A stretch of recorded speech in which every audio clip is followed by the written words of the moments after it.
วิธีบันทึกเอกสารค้าขาวเขาในแฟ้มเอกสารที่ส่งค้าขาวนี้แม่นส่งจากส่งโดยกงหรือว่าส่งจาก WhatsApp แล้วเราจะนำเขาในแฟ้มเอกสารของค้าขาวนี้วิธีนำเอาเขาในแฟ้มนี้ก่อนอื่นนี่ให้เราไปสแกนเอกสารที่เขาจะมาส่งโดยตรงนั้นหรือว่าส่งมาทาง WhatsApp เป็นไฟล์ PDF นี่เราก็สามารถเอาเขาได้จากนั้นเราก็สแกนมาแล้วเราก็ใส่ชื่อเอกสารเพื่อความสะดวกในการนำเขาจากนั้นเรา copy ชื่อเอกสารนี้จากนั้นเราเปิดเอกสารขึ้นเพื่อเราจะเบิ่งรายละเอียดต่างๆมาจากภาคส่วนใดแล้วก็เลขที่วันที่ประเภทหลังจากเราเปิดเบิ่งรายละเอียดแล้วเราจะเอานำเขาไว้ในแฟ้มเอกสารค้าขาวในระบบ Office นี้ให้เราทำวิธีนี้เป็นหน้าทำวิธีนี้ให้เราจำใส่เอกสารค้าขาวจากนั้นเราเข้าสมัครหางเพื่อที่เราจะเอาเอกสารภายนอกที่บ่ได้ส่งมาในระบบ Office นั้นว่าจะเป็นส่งมาโดยกงหรือว่าทาง WhatsApp แล้วเราเข้ามาเข้าสั่งเอกสารจากนั้นเราใส่ชื่อเอกสารนี้ที่ข้าพเจ้าได้กรอกไว้นี้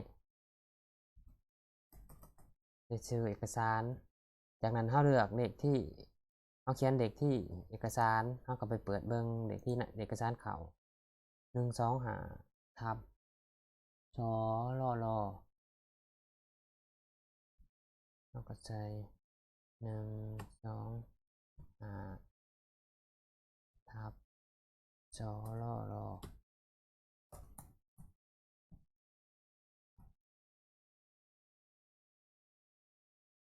ศูนย์บริหารรัฐนะเนาะตัวอย่างเลขที่เอกสา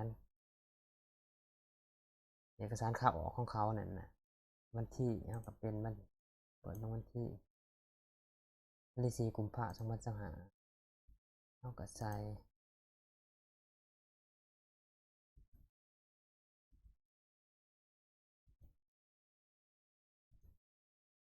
มาจากนั้น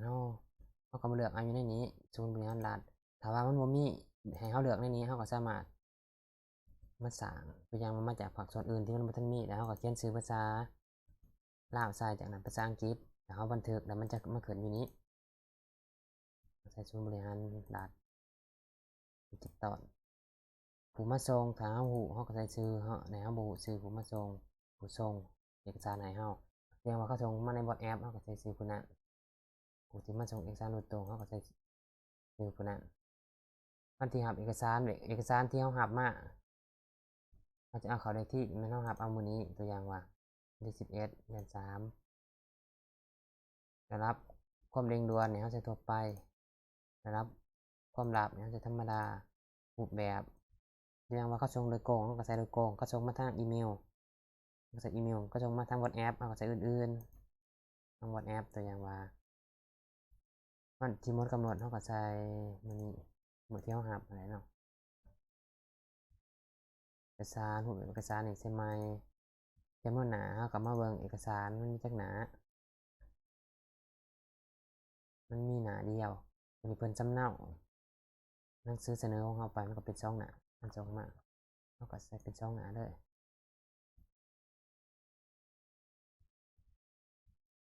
ประเภทสำเนาก็เป็นเอกสารแท้แต่จากนั้นเรามาเลือกแฟ้มเป็นแฟ้ม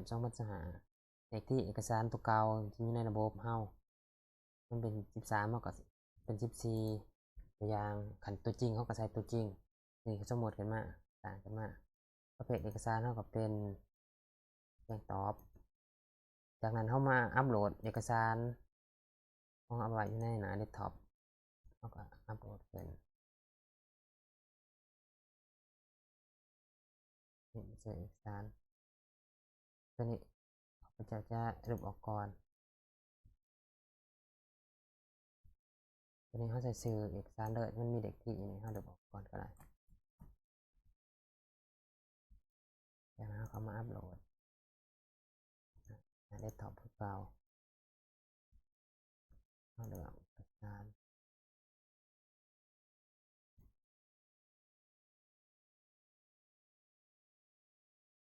ตัวนี้เขาลบออกเลยเนาะเพราะว่า ประเภทเอกสารนี้หนังสือแจ้งตอบเพราะว่าเราใช้ในประเภทนี้แล้ว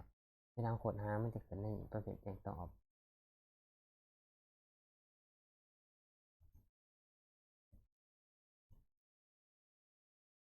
มันสามารถเจอได้บ่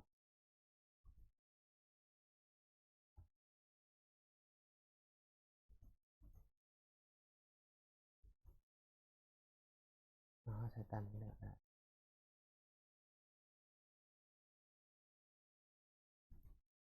ราใช้ไปครบเบิดได้บ่เพราะว่ามันเป็นแจ้งตอบใช้เบิดได้ก็ได้จากนั้นเราก็มาหาบันทึกตัวอย่างเขาอยากเฮ็ดให้เบิ่งก่อนบันทึกแล้วมันก็จะเข้าไปอยู่ในแฟ้มเอกสารถ้าเขาที่จังหวัดจังหาแต่ถ้าเขาเบิ่งเอกสารมันจะมาขึ้นอยู่นี้แล้วเนี่ยเอามาเบิ่งในฉบับร่างมันก็ยังค้างอยู่นี้เพราะว่า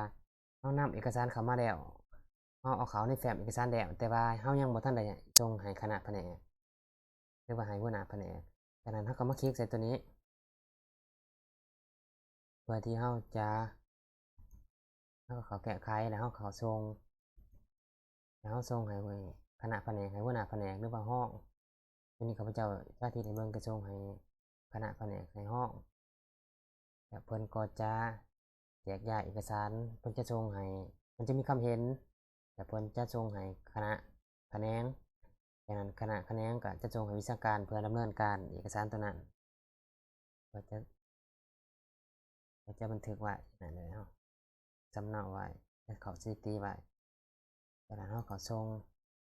เอกสารนี้มันก็จะส่งไปแล้วแล้วในฉบับร่างมันก็จะบ่มีหมายความว่าเอกสารตัวนี้เรานำเข้ามาแล้วแล้วเราจะเข้าไว้ในแฟ้มค่าเข้าจากนั้นเราก็ส่งให้คณะแผนก